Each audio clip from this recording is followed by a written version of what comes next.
Now, bringing you the very best in New Hampshire-based local music on IPMNation.com and 100.1 The Planet, this is Local Outbreak.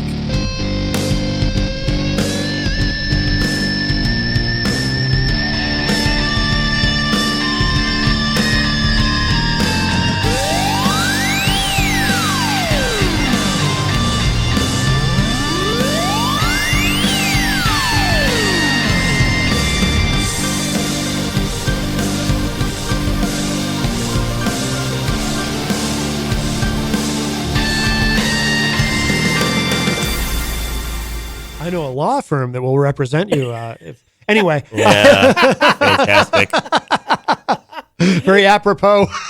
Anyway, that is called The Murder. We have two of the guys from Purging Sin here with Jenny and I. Welcome, guys. Hello. Thanks for having us, man. Hey, please introduce yourselves and tell us who you are and what you do in the band. Hi, this is Anthony Nicastro. I am the lead singer and rhythm lead guitar player of the band. I am Brian Barksdale. I am the backing vocals and bass player. And who are we missing? So we are missing our new drummer, Ed Battles, and our other guitar player, Sean Schaefer, is not with us today. Okay. Now, neither of them have been murdered, I hope. Oh, no. Okay, just making sure. Why, you look like you're about to say something. I thought about it, but I don't know. Your hand is on the controller. Oh. He's getting ready to shut me down again. You see this? Yeah, See what I have to put up with? I mean, I we was are gonna playing say, Eyewitness right we now, have a so great yeah. law firm. Yes. But that's as evidenced in one of our ads. Yeah, just call one of those guys with the really catchy jingles or something. Yeah. That's right.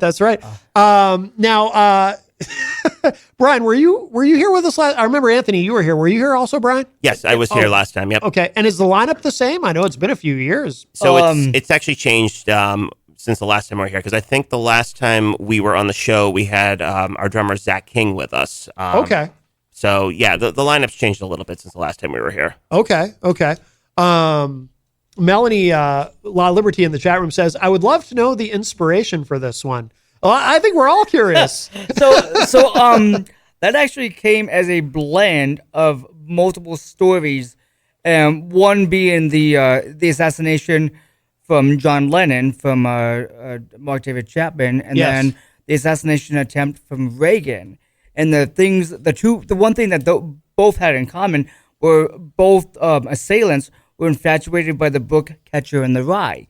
So I took all three and blended that into one song. So the first verse is all about John Lennon's murder. The second verse is about the assassination attempt, and it's an infatuation with Jodie Foster. Yeah. Trying to prove our love to. He was trying to prove his love to Jodie Foster. Yeah. And then the bridge section was about the Catcher in the Rye.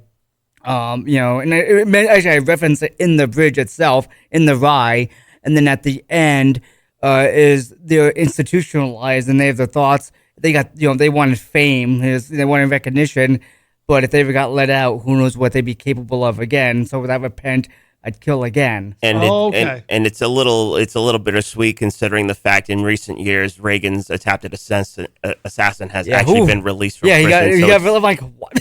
And now he's playing, and now he's trying to start a record label, playing acoustic guitar. So it's just like, okay, this don't tell him about us. Yeah. I know, right? I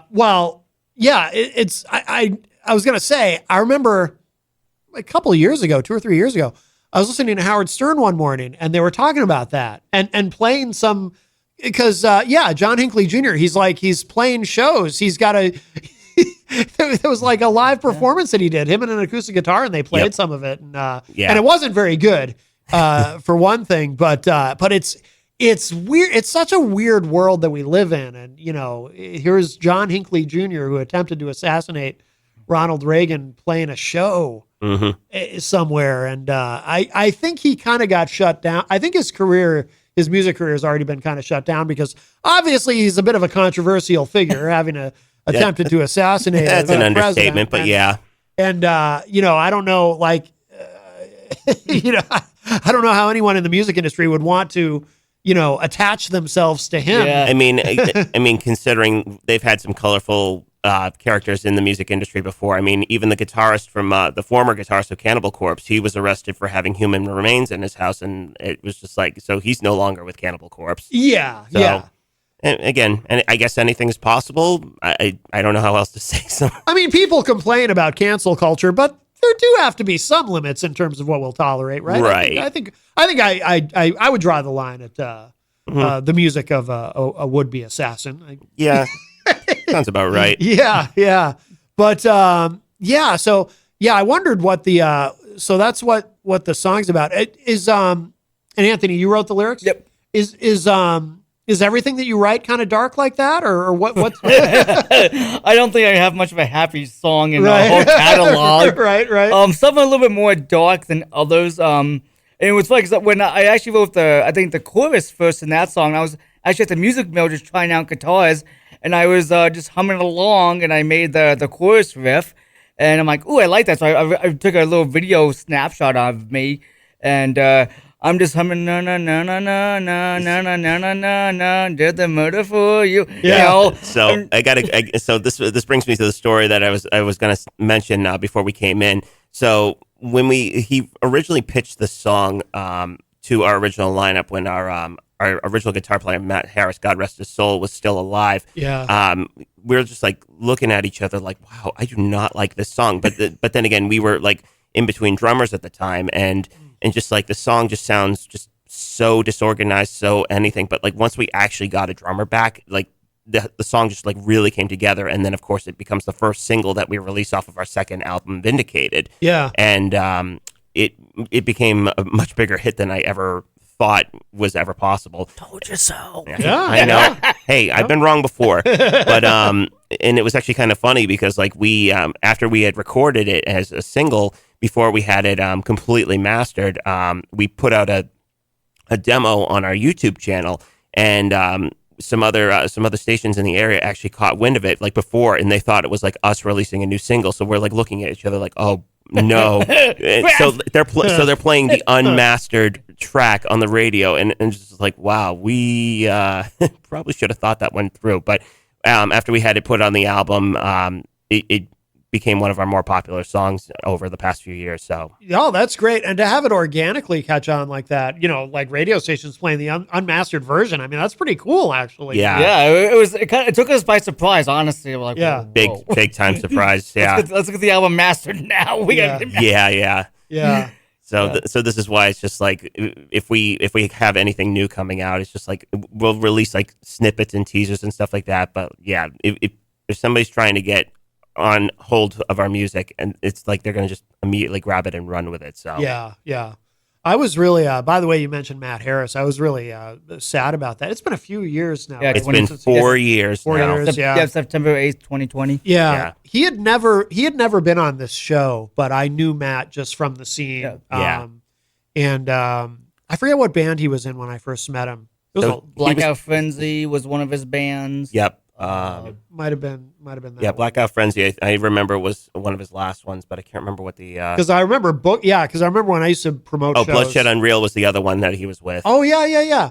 But I think it was Blackout Frenzy he was with when I used to book them. Mm-hmm. And one of the genuinely nicest people I've ever Without met. a doubt. It's so And I got to tell you, like it just shows how much of an impact he had on the local scene, because as soon as the news resonated that he had passed away, I was actually very amazed. Another show did a segment on him, actually read his obituary on the air, said where his wake and funeral was going to be. And we just see like so many of the other local bands that he's either been with or he's friends with, just that the crowd that he drew to his wake was amazing. It really showed how much of an impact he had on this community. And it was nice to see so many people come out and pay their respects for him. It really was. We were very humbled and very floored, honestly, about the amount of support that came out and drove. So Yeah. he knew a lot of people, not just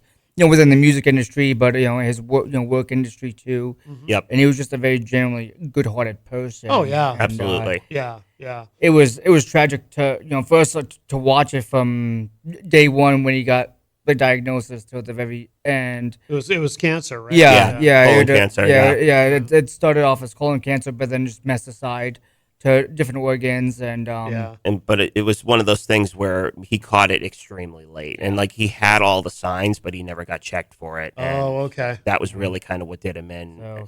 get checked, everyone. If you're listening, get checked. Yeah. You know? And this is why the same thing, like every time I talk to like somebody in the medical industry, this is why they're reducing the age of like a first colonoscopy down to 45, because now there are more and more signs of like colon cancer that are popping up much earlier on. And it's one of the most preventable that you can get. Like if you catch it quick, it can be cured. And he was young. He was right? 44 when he went. 45. Okay. Yeah. Yeah. Yep. Wow. Yeah. Unbelievable. How long was he in Purging Sin? 5 years. 5 years? Yeah. Okay. Okay. Yeah. No, I was very sad to. I can't believe it's been 4 years already that he's been gone. Wow. Yeah. But I mean, did you guys? What was that like for you guys in terms of? Very often people deal with grief creatively. Did any music come out of that? There were 2 songs that came out of it. And one will be played later on the show is a song called Hell on the Horizon. Oh my God, what a great track. So Yeah. that was the last song that he has ever recorded with us. Oh, so, I had no idea. yeah. So, oh wow. So the second guitar solo in that song after the clean bridge breakdown that we have, that's him playing guitar. Yeah. But we also wrote a song and put it on our second album, Vindicated, which is called Shell of Bones. So the riff was actually composed by him, but he had not played on this track. So that was a song that we wrote Like an homage to him. as an homage to him. Wow. Yes. Oh, I had no idea. Wow. Yeah, it's a great song. Great Yeah. song. Yeah, I look forward to sharing that with everybody.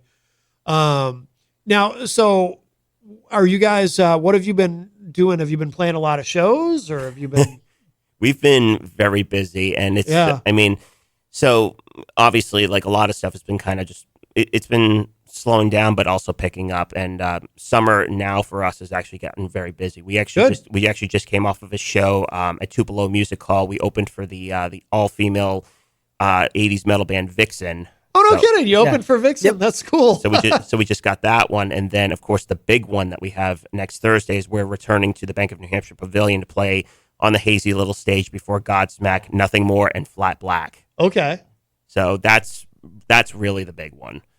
But Vixen, did they play? Obviously, they played "Edge of a Broken Heart." That was whatever the closer, it's called. That yep. was the closer. Yeah. yeah, Did they play "How Much Love"? We were watching the merch Merch booth booth. for a lot. Oh, of the man. show, unfortunately. and it's funny because like the only original member of Vixen is is Rocky Petrucci, the drummer. Yep. But and they just debuted their new lead singer. I can't remember what her name was, but Yeah. very nice group of girls. And Because they put out a new album just within the last year, I think. yes, With the- and funny thing is they actually had a lead singer, Lorraine Lewis, and they recorded that album with her. I think their single was called Red. yes. But it's funny because like I had a situation with my my aunt actually met Lorraine Lewis a few months ago. My aunt has recorded backing tracks on a Lorraine Lewis track. No kidding. So I was thinking to myself, I'm like, so my aunt is talking up Lorraine Lewis about us, and I was thinking, man, this would come full circle if like we got the show, we're opening for Vixen, but then Lorraine Lewis leaves Vixen months before we're supposed to open for. So it was this close to becoming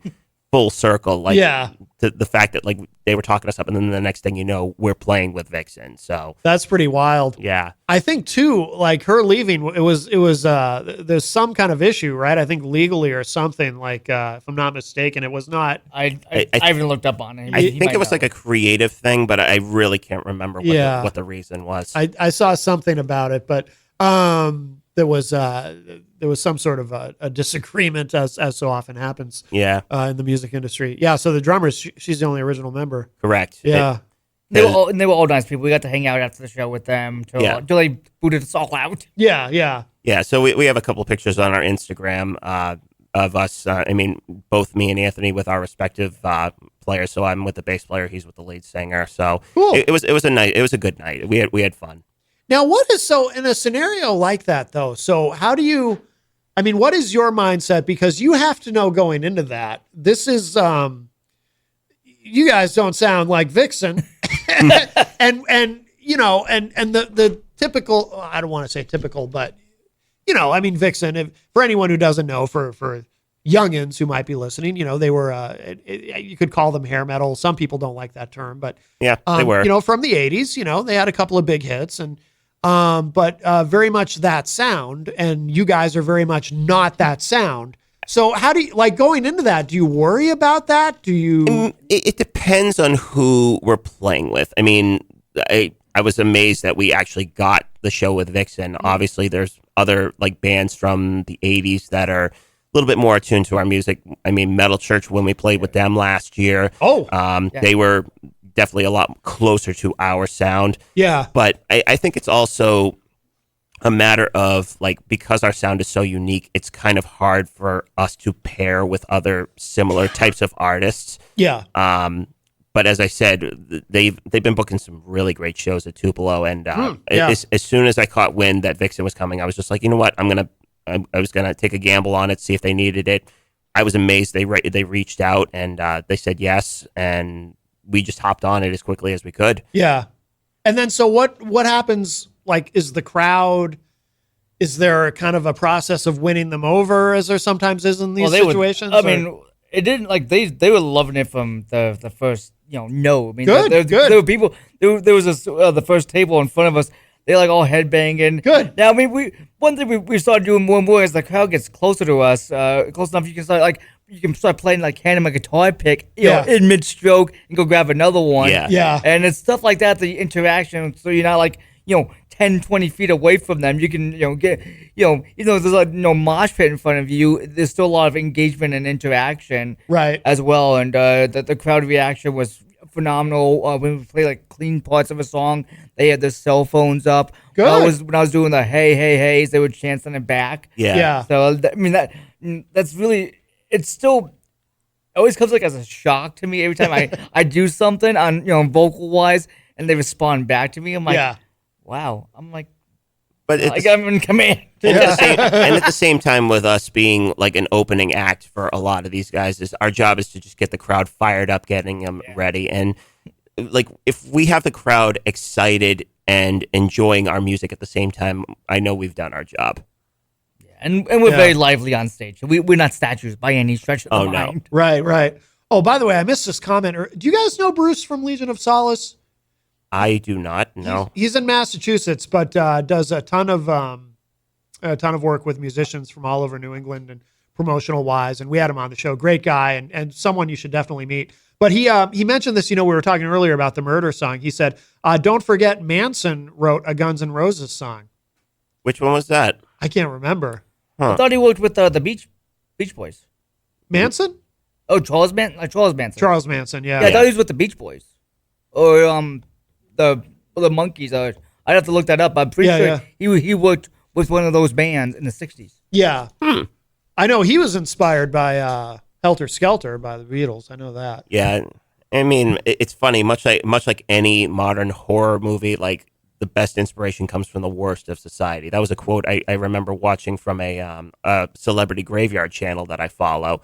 And they actually when I was watching that same channel, I remember they highlighted the grave of Ed Gein, which was the inspiration of like Silence of the Lambs, the Texas Chainsaw Massacre, and was actually the premises for Slayer's Dead Skin Mask. Oh, okay. So because he was the Plainfield Butcher, the guy who would tear off people's skin and use it for clothing or lampshades or furniture, stuff like that. So that's what I mean. It's just like some of the most horrific things, like in songs and media, come from like reality. So it's strange, but it really is.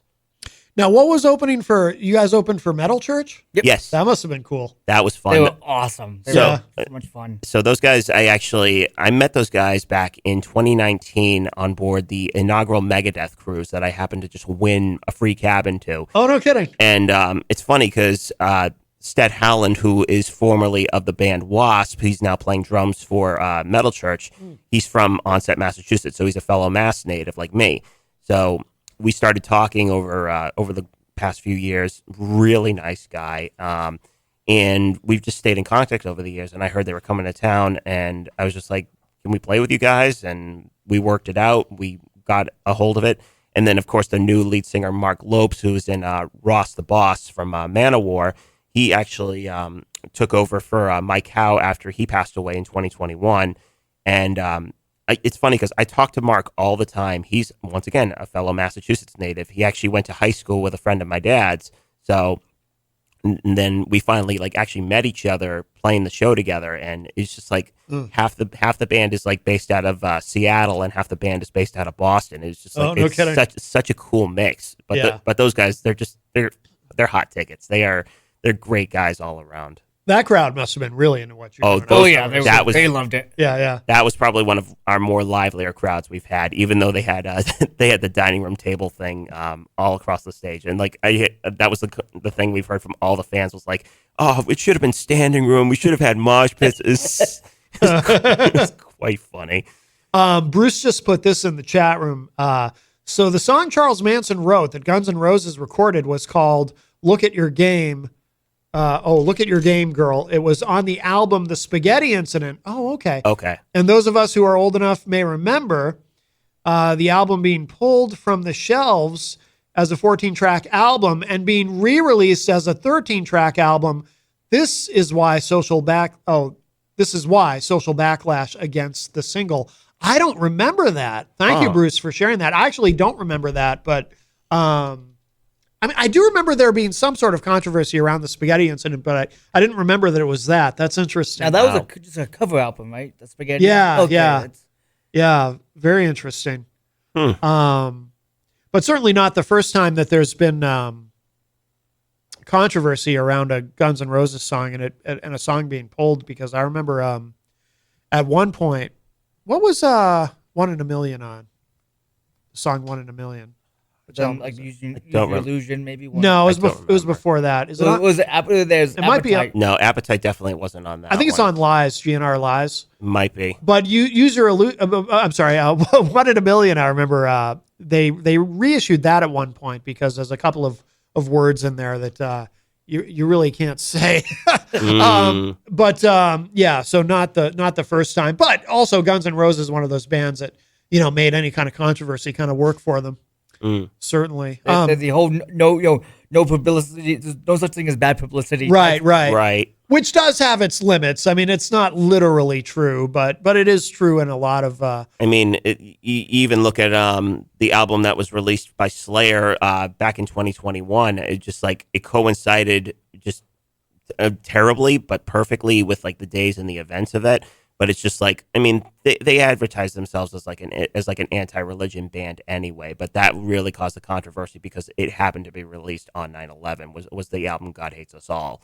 And yeah. So, yep. So obviously that really kind of like that's gonna relieve some negative backlash. But yet, funny enough, it's like one of the most popular albums they've ever released. Yeah. Well, that was always the dynamics in that band too, a little bit complicated creatively because. Tom Araya is actually a devout Catholic. Yes, and Kerry King is the one who's actually the Satanist. Yeah, and very, very much an atheist, Kerry King. Yeah, very much, yeah. And I remember reading an interview once. I was always kind of fascinated by this, where somebody asked Tom Araya about that, and you got to sing these lyrics, but you're a Christian, and he said something like.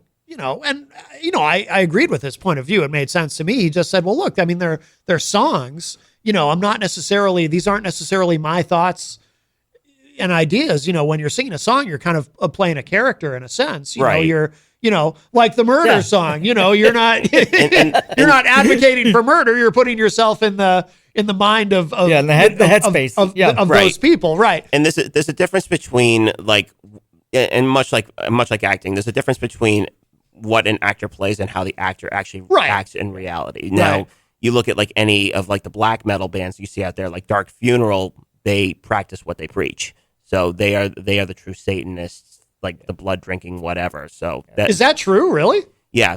Like that's what I mean. Same thing with what was the other one? Behemoth, the lead singer Nurgle. Same thing. He's a devout Satanist. I mean, there's a difference between acting versus advocating. Right. Yeah, of course.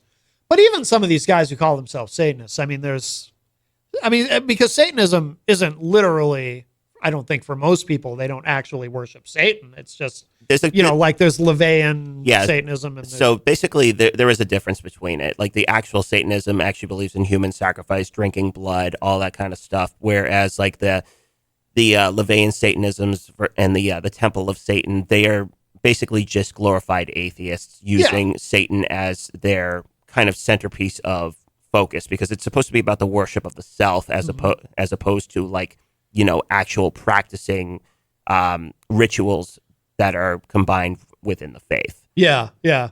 We had Jenny probably remembers this. We had a running joke. This was a number of years ago, but we had a running joke on this show, and we don't really talk about politics anymore on this iteration of the program. But there was Brandon Finney, who is a New Hampshire state rep.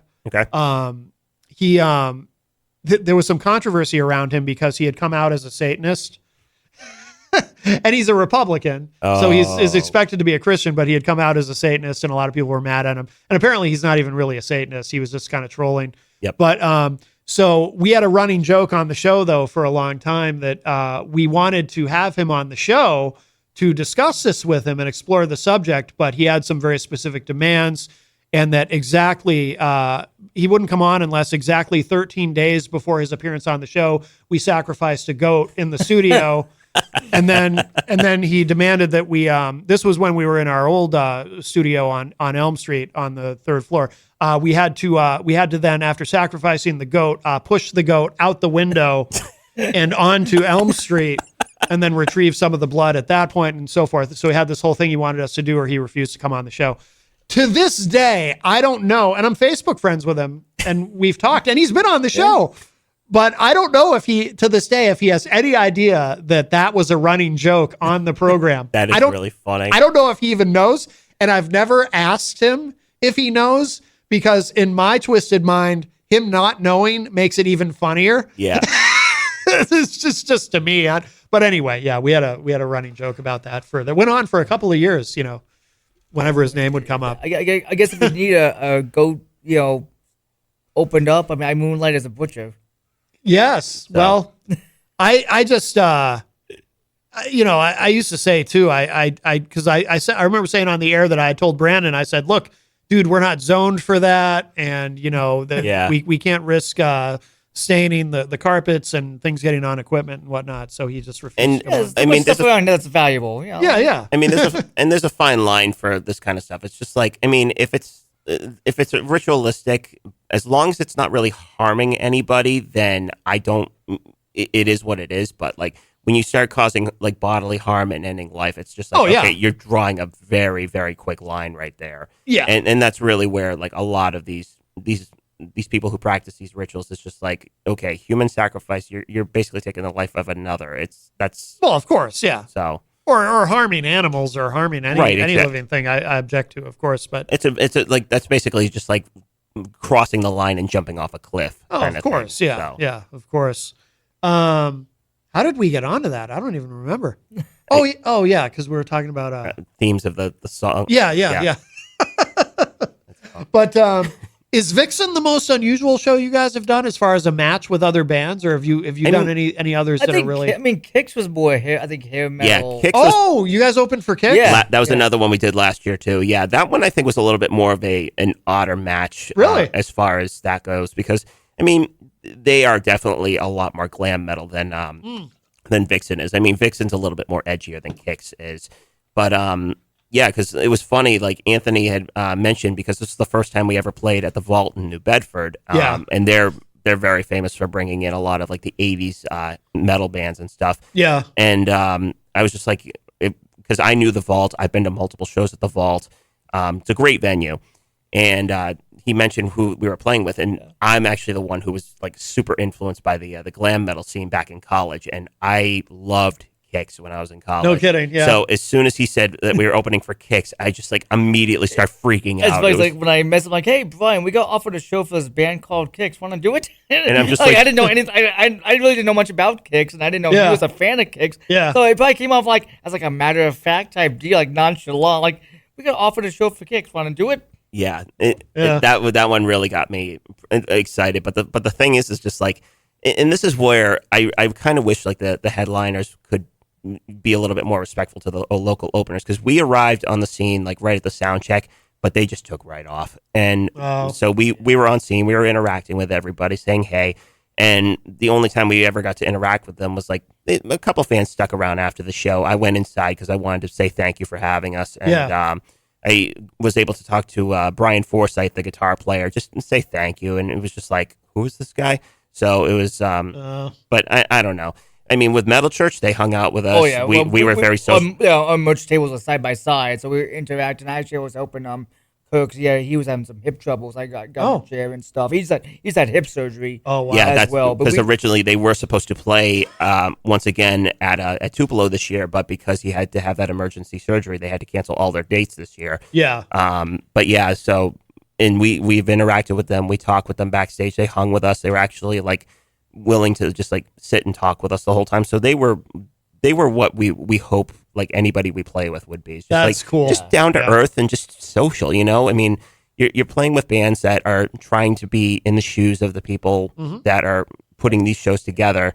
So, and this is what we love, is like, we love to learn about the industry. We want to learn how to be better. Right. And what a better way to learn from somebody than the people who are actually in the industry itself. Yeah, exactly. I'm trying to remember Kicks. Like they had a few hits, Don't right? close your eyes. Don't close your eyes. Don't close. That's the big one. That was the big one. The big power ballad. Yeah. But obviously, like they had the long strip of songs from Cold Blood to Girl Money. Girl Money is the one I was just thinking of, because that one stands out to me because I remember the first time I heard it, I thought it was AC/DC. Yep. And then obviously, like the whole Blow My Fuse album was like the biggest thing. But obviously, Midnight Dynamite was another great album. I think those were like the two best albums for those guys. But when they came out with their final album, Rock Your Face Off, I think back in 2013, 2014, something like that, they had two singles off of that one, which was Love Me With Your Top Down, and the other one that they worked into their final set list, which was Wheels in Motion. Okay. So that one was the one that kind of did. But when they played the set list live, a lot of the stuff came off of Midnight Dynamite and Blow My Fuse. Yeah, that was really kind of what helped. You got to play the hits. Yeah. Did they close with Don't Close Your Eyes? They actually closed with Blow My Fuse. Oh, no kidding. Yeah, and it's funny because we had no idea that they were actually going to plan on hanging it up after last year. So it was like second to the last show, I think. Oh, no kidding. Something along that nature, because they did their final show in their home state of Maryland, and back in September of 2023, they called it quits for good. Oh, wow. So they were on a farewell tour, basically? Yeah, which essentially. They just didn't tell anyone. Yeah, they didn't tell anyone. Wow. Oh, good for them, I guess, for not going for the cash grab. Right. Motley Crue. Sorry, Motley Crue, but I know. Oh, I know. I was like, sorry, Vince. I mean, I feel worse for John 5. I mean, I just saw him on Valentine's Day this year, and he's amazing. But it's just like, for me, it just baffles me that he's working with those guys in like Motley Crue, and like they've got everybody in Motley Crue is just like so out there. I mean, Nikki Sixx, he's a bright dude, but like Vince and Tommy, they are just wow. Oh my God, gosh. The last time I saw Motley Crue, this must have been 10 years ago. They were on the co-headlining tour they did with Kiss, and during Don't Go Away, Matt. Now everyone knows Vince sounds terrible live, but you don't. You know, like with a lot of bands, though, you don't necessarily notice it if you're actually seeing them live. You don't realize it till later when you go find the YouTube video. Yep. Because when you're live, you know, you're in the moment, everything's loud, and you just don't notice.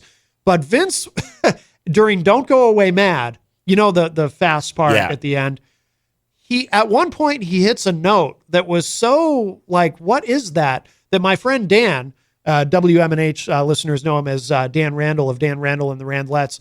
Dan and I actually looked at each other like, what was that? Like, he just was so... And then recently, I saw a video of them from recently playing... they opened a set with Primal Scream, which happens to be my favorite Motley Crue song. I was like, oh, cool. I play it. And as soon as Vince starts, it's like he's not even singing. He's just kind of blurting out the words. Yeah. And I was like, it sounded so bad. Yeah, because I think the last time I saw them, they were doing a headlining tour with Hinder as their opener. Oh, yeah. This was at the Bank of New Hampshire Pavilion. The Lips of an Angel guy. Yeah, exactly. Guys. And one-hit wonder in them. But and I still remember, like, as soon as they go into Dr. Feelgood, I'm just listening to him. He's not even singing half the words. Yeah. But I mean, that was also a tough concert for me because some moron behind me, as I was sitting watching the show, headbanging too hard, accidentally headbutts me in the back of the head and gives me a concussion. Oh my God, really? So I'm literally like, I felt like somebody had driven like a railroad stake through my head. Oh my God. So after Dr. Feelgood, me and my dad looked at each other because like I was about ready to throw up because I had a migraine so bad. Oh. And me and my dad looked at each other and was like, we need to get out of here. Like, I'm in a lot of pain. This show is absolutely terrible. And it's just making my headache worse at this point. Yeah. So, but yeah, that was, I have to say that would probably be one of the worst, if not the absolute worst show I've ever seen in my life. And I've been to hundreds of shows. Yeah. I think that one has to take the cake. It's the worst show I've ever been to. Yeah. Yeah. Wow. Now, do you guys have a favorite in terms of shows that you've played? Is there one that maybe the Metal Church show? I don't know. Is there Metal one Church is definitely high up there, but I think when we played Corn and Stained. Yeah, Corn and Stained, I think is definitely the one that when we played at the Bank of New Hampshire Pavilion back in 2021, we opened for Corn and Stained on the hazy little stage. Oh wow! And that one was wild. It was. I mean, so it was. It was very hot outside. Oh wait, no, It was raining. Oh, it was raining. I'm sorry, Yes, I'm like, confusing the other one from 2019. But yeah, it was rainy. It was cold because this was in the beginning of October because they had to Postpone it because Dave's got COVID. Oh, okay. But yeah, it was cold and rainy. We played great the first set, and then back before they have all the new stuff at the Bank of New Hampshire Pavilion, they had to change up because there was a lot of noise complaints coming in.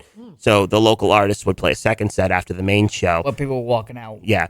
And they didn't walk out. They just stayed, and they jumped up on stage as we were playing.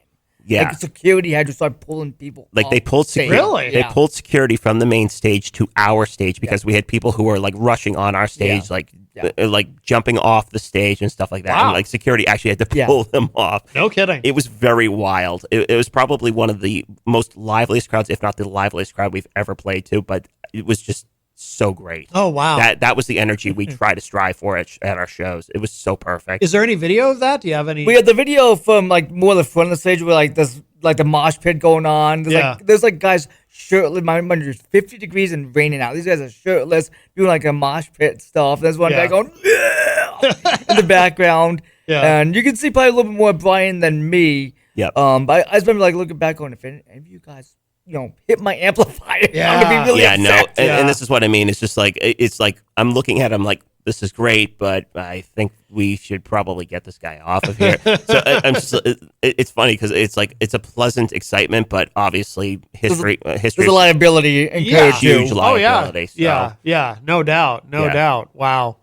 Now, so what is the songs that we're playing today? We played the Murder song, and we're gonna close in a few minutes with the other one that I absolutely love. But are these part of an album that's available? Second album, Vindicated. Vindicated. Okay, when did that come out? So we released that back in July 29th of 2022. Okay.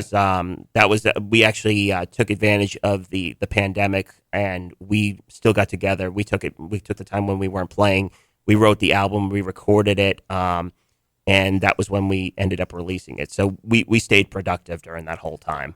Okay. Yeah. Oh, by the way, Bruce from Legion of Solace says, I remember that show. I was in your mosh pit. Oh, no Awesome! kidding. I love there. it. He was there. Yeah. Yes, that's awesome. Yeah, that's very cool. Very cool.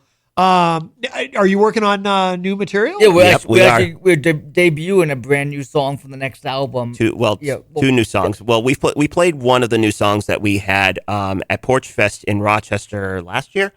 2 years ago. 2 years ago. Okay. So we haven't actually put it on an album, but yeah, we have a brand new song that we have never played live before that we are debuting next Thursday at the Bank of New Hampshire Pavilion. So if you this Thursday, right? We're still in the current week, so I say I'll call it next Thursday. Once Sunday comes around, then I say this. Yeah. So yeah, next Thursday we'll be debuting a new Hopefully song. I don't forget the words. It's always an interesting take, like the first time singing a song. 'Cause I sing and play at the same time. Yeah, so yeah. it's always a matter of walking and chewing gum at the same time. Playing and keeping track of everything all together and stuff. Why does that ever happen live where you forget the words? On occasion. Yeah. Yeah. As long as so my thing at band practice, and it drives Brian nuts. Actually drives my wife nuts too. And I Yes. find it so I do a lot of na-nas when I can't remember words. Oh, okay. Or when I'm Drives me trying up a to wall. like na, and I'll do it for an entire song. Yeah, yeah. And if you can imagine hearing a 6-minute song with that na going through it. Hey, that's all right. That's you're scatting. You know, Yes. nothing wrong with that. This is why I always look to the drummer. I'm like, I hope you got enough sticks so you can huck one at him. Right? There've been a lot of projectiles. It's quite hilarious. Yeah. But I've never done a na at a show. I've always Okay. If anything, I would just like repeat a verse or something. Yeah. You know, I'm not been doing this long enough. So I can kind of catch myself. I know when I've messed up, but I recover pretty quick. I mean, Yeah. you kind of say when playing guitar, it's like you learn to recover pretty quick. When Yeah. you make a mistake. And this is where like I try to stay focused on my playing as far as and like because like if I'm looking out, next thing you know I'm spacing out and I'm hitting the wrong note. I'm like, oh wait a minute, I got to recenter myself. So this is why every time I'm playing, I'm literally looking at my finger so I don't get lost. Become a lead singer and you'll never space out. Trust me. There's Yeah. too many things going on at the same time. Right. Yep. You got a lot to keep track of. Oh, yeah. Absolutely. You know, and so we also the one song we one of our cover songs actually one of the few songs I can sing and actually play a guitar solo at the same time. What song? What do you cover? Peace Sells by Megadeth. Oh, nice. Well, Nice. I mean, I take the most of the lead vocals on that one. So. Oh, okay. But yeah, we're gonna try to do that one. We've done that one before live, but it's been a while, so we'll be playing that one again live as well. But that's it's funny because like I know Anthony does a lot of like he does all the original vocals and stuff like that. But obviously, like if we're playing multiple shows in a row, there's going to be a lot of like vocal exhaustion. Yeah. And I've been able to step up to the plate. Yeah, it helps. It gives my throat a little bit of a break. 'Cause Yeah. people don't realize when you're playing 60 minutes or 90-minute set. Yeah. You know, we don't sing laid back music at all. Yeah. So I would say as far as our repertoire goes, like I know Anthony sings all of the originals. I would say I probably sing like maybe 95% of the covers. Okay. It helps give him a break, and Yeah. because I know how the stuff goes. Yeah. Peace Cells must be fun. Oh, that Yeah, song, it that is. song's a Play it. blast. Yeah. And I mean, obviously, me a little biased because it has one of the most iconic bass openings ever Yes. recorded, Yes. and I get to start the song with that one. So Oh, that's really cool. And it's timeless, you know. of course, The song is just timeless.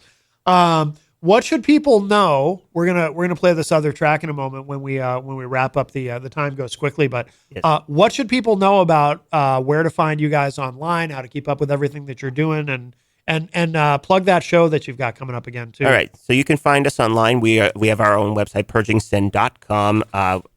Both of our albums are available on all streaming services: YouTube, Apple Music, Spotify. Follow us on Facebook. We have an Instagram we're trying to grow at purging_sin, and we will be. And our next show is going to be at the Bank of New Hampshire Pavilion on the hazy little stage, which is the side stage. As you walk through the front entrance, before Godsmack, Nothing More, and Flat Black, we go on at 6 p.m. Excellent. Yeah, that's a big deal. Congratulations on that. That's very cool. Thank you. We're also on Bands in Town and Reverb Nation. That also gives a list of upcoming shows in sequential order and locations. Okay. Excellent. And before we play this Hell on the Horizon, and by the way, like I said, I love this song, but just quickly give us the backstory for people who are just joining us. Give us the backstory one more time on this. So I started writing it prior to Brian entering in the band. I knew 'cause the original title was From Triumph to Tragedy. Oh, It was okay. about someone trying to come from another country to America to get a better life. And I kind of twist things up. They see the Statue of Liberty and their boat sinks for whatever reason, and they Yeah. drowned. Yeah. So like you're getting so close, but then hell's on the horizon. You just don't know it yet. Yep. And unfortunately, it became like symbolic for Matt Harris that hell was on the horizon. We just didn't know he had cancer either. Yeah. And that was the first song Brian ever contributed. I showed him the little bridge section, and he's like, "Well, I made this. Can I fit it in?" And we ended up fitting it in, Right. and he started. That was like the first foray into him. Contributing to Purging Sin. Yeah, Okay. so it's the first song I was actually featured on and so the clean part, the little bass interlude, that was something I was just messing around with. I thought it was kind of neat, and we were able to work it in. And then obviously too, as we mentioned previously in the show, it's the last song that Matt Harris actually ever recorded with us before he passed away. it's funny because like I was trying to suggest a little bit more of a shorter kind of title for the whole thing. I was just like, because we're going along with the theme, I was just like, well, why don't we just say something like Hell's on the Horizon or something like that, and then that eventually became the title of the song. Yeah. So, and it actually was a little bit more of a catchier thing. We actually recorded that song as a single with a friend of mine from college who runs his own independent studio. I don't know if it still exists, Audio Pond Studios in Francistown, and he recorded it for us as a favor, and that was kind of like the first single to actually come off of Vindicated before The Murder became the other single that we released. Oh, okay. Okay. Very good. So we're going to play this, and Anthony and Brian, thank you guys so much. Absolutely. Thank you for having us Thanks on. for having we, us. We love Always a coming pleasure. on. Absolutely wonderful to have you here. I love what you're doing. Love the sound, and I like I said, I absolutely love this song. This is Hell on the Horizon, Purging Sin.